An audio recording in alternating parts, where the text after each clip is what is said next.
लाडकी बहीण योजनेमधून 92 लाख नावं वगळली गेली आहेत। सर्वाधिक 28 लाख महिला या बीड जिल्ह्यातल्या आहेत अशी माहिती समोर आली आहे। ई-केवायसी प्रक्रियेसह पात्रता निकषांमुळे लाभार्थी संख्येत घट झालेली आहे। यावर एक नजर टाकूयात ग्राफिक्सच्या माध्यमातून। लाडकी बहीण योजनेतून 92 लाख नावं वगळली गेली आहेत। सर्वाधिक 28 लाख महिला या बीड जिल्ह्यातल्या आहेत। ई-केवायसी आणि पात्रता निकषांमुळे लाभार्थी संख्येत घट झाल्याची माहिती मिळते। मूळ लाभार्थी संख्येच्या तुलनेमध्ये 38% इतकी घट नोंदवली गेली आहे। 50 ते 55 लाख महिलांकडून ई-केवायसी झालेली नाही।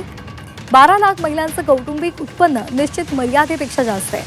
तसंच 4.5 लाख महिलांचं वय कमाल मर्यादेपेक्षा अधिक आहे। योजनेमध्ये घुसखोरी केलेल्या 14,000 पुरुषांची नावं सुद्धा हटवली आहेत अशी माहिती समोर। हे किती बेंबीपासून ओरडले सरकारनं, तरी पण 92 लाख महिला वगळल्या आहेत। हे काही लपून राहिलेलं नाही।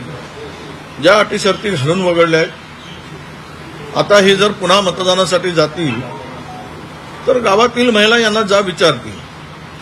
तुमच्यामध्ये सरकार आणण्यासाठी तिजोरी खाली गेली आणि आता तिजोरीमध्ये तुमच्याकडे पैसे नाहीत, पण इन्फ्रास्ट्रक्चर आणि बाकीच्या गोष्टी रेवडी वाटायला घ्यायला, सरकारला मोफत जमिनी द्यायला, लाखो करोडोच्या जमिनी उद्योगपतींच्या घशात घालतायत कवडी मोल भावानं।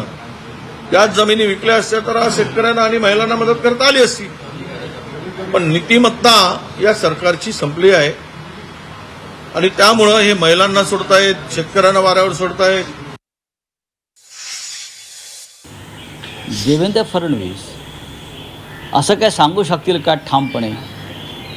लाडकी बहीण योजना त्याने आणली, ती फक्त मतं विकत घ्यायला आणली ना। म्हणजे जे आमच्या एका कार्यक्रमात नितीन चंदनशिवे म्हणाले की देवेंद्रचं देवाभाऊ करायला 1500 रुपये वाटावे लागले सरकारचे, त्यात 82 लाख बोगस।